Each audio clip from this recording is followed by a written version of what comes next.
So just in case you've missed it, I need to remind everyone that the robots are coming to take your job. And we've seen the proof of that over the last week because NAB just announced that 6,000 jobs are going. And it's because of technology, it's because of the bots. There's a slight flaw in that though, in that we've been predicting for 25 years that technology is going to replace people in banking. And as Xander said, that it's been nothing but growth in banking over those 25 years. So this really goes to the heart of the foolhardiness of trying to predict the future. And if you look back on those who've written with a lot of conviction about the future, you'll see that history is littered with predictions that never came true. So today I'm standing up here being one of those foolhardy people, but I will sort of hedge my bets a bit because I think that when we think about the future, we need to be thinking about the future in the context of scenarios. And so with the future of work, there are three scenarios that I think we should be all considering.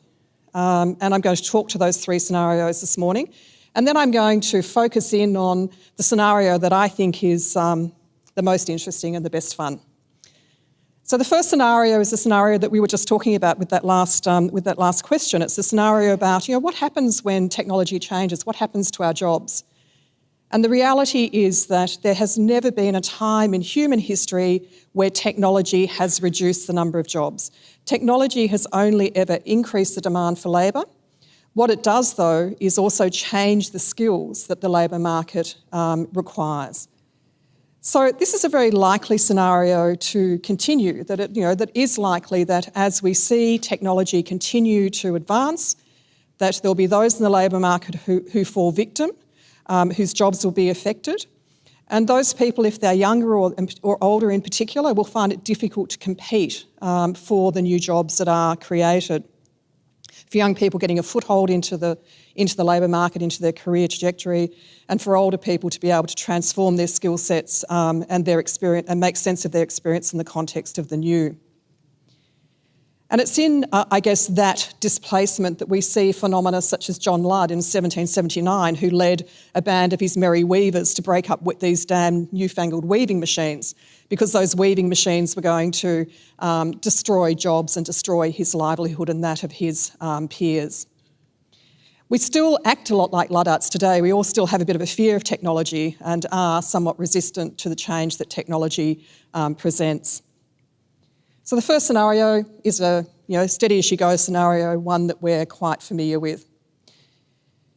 The second scenario is the most worrying scenario, I think, and it's the one that was touched on. It's the scenario of divide, where we see people with in-demand skills, sort of really accessing high-order jobs that are well remunerated, and they probably have more work than they want, and certainly more work than they need. And then we have those at the margins whose skills are less in demand, who may have faced redundancy recently, who are pushed out of the labour market or pushed to the margins of the labour market. And in those margins, they're really relegated to less meaningful work, often work that is low paid and tenuous.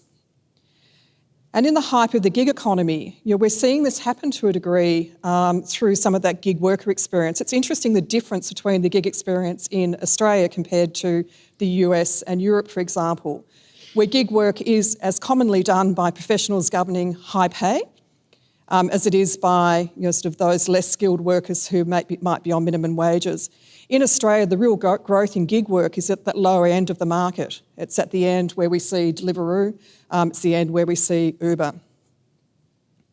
And it's in the margins of that divide between those with good quality work and high remuneration and those with more tenuous work and low remuneration or no remuneration that we start to see phenomena such as Brexit and Trump.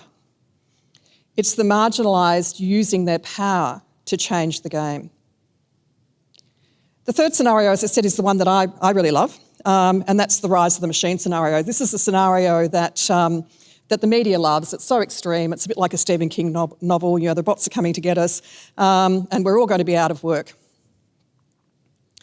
Now, the reason why I like this scenario is because it's an all-in scenario. It's not a scenario of divide. It's not a scenario of displacement with some people struggling, to maintain income, to maintain relevance through work. It's a scenario where we'll need to totally rethink our social and economic constructs.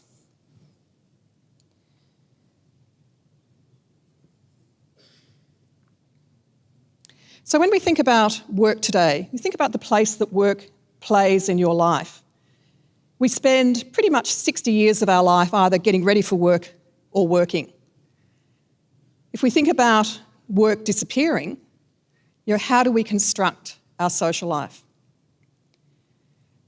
How do we find purpose in life? And this is something that John Maynard Keynes in the late 30s, the father of economics, wrote an article on, and the article was called A Letter to My Grandchildren. And in that article, he posed the question that by the time his grandchildren reached adulthood, they would hardly work at all because machines would have replaced the need for labour. And so the greatest challenge for his grandchildren would be to find purpose in their life. Now that's a very industrial era concept, that the only sort of reason we find purpose in life is through work. But there is a very strong seam of truth in there. That work provides us with structure, it provides us with routine. It also provides us with social connection, it provides us with financial well-being, and it provides us with the opportunity to exercise our skills, our capability in the way that hopefully most of us get some reward from as well. I sort of estimate that with John Maynard Keynes, he got the prediction wrong. He got the trend right, he got the timing wrong. And this is so much the case with predicting the future, that we're pretty good at understanding the trend, we're pretty good at, at dissecting how that trend might play out, but we're really bad at the timing. So I'd estimate that his grandchildren will be well advanced of 60 by now, and I think they're probably still working, given that the average age of retirement these days is creeping up around 65. So if there's no work, from a social perspective, what are we doing? Does this mean that we have more time for connectedness, that there is greater contribution to community? Is there more time with family? Does that mean that the quality of family relationships increases, that we have more, better adjusted children, better adjusted society? Does it mean that we have a richer cultural life, that we have more time to contribute to the cultural well-being of our nation? Or is it a dystopian world where there's a blurring line between virtual reality and humanity, the world of cyborgs, a world where we're all couch potatoes and glued to the television watching never-ending series on Netflix? There's some indicators of that in the market today as well. From an economics perspective, how would the rise of the machine interact with capitalism? This is central to the world of marketing. How does the world of marketing exist in this economic landscape? A central tenet of our current capitalist structures is that those with money and assets use that to drive the production of goods and services in the required quantities. How does that work if, by extension, we don't have jobs and therefore we don't have incomes?